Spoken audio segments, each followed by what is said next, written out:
Set up a third-party archiving solution. In the admin console, go to Menu, Apps, Google Workspace, Google Chat.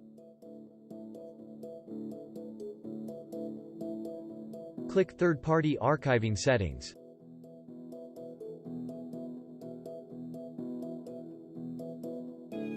To apply the setting to everyone, leave the top organizational unit selected. Otherwise, select a child organizational unit. Check Archiving enabled.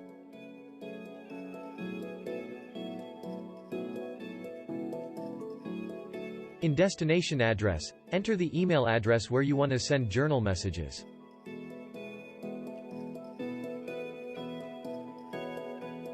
In Archival Frequency, enter how often messages should be generated, every 1 to 24 hours. Optional. In Custom Headers, enter a comma-separated list of any email message headers that should be used to uniquely identify chat messages. Click Save.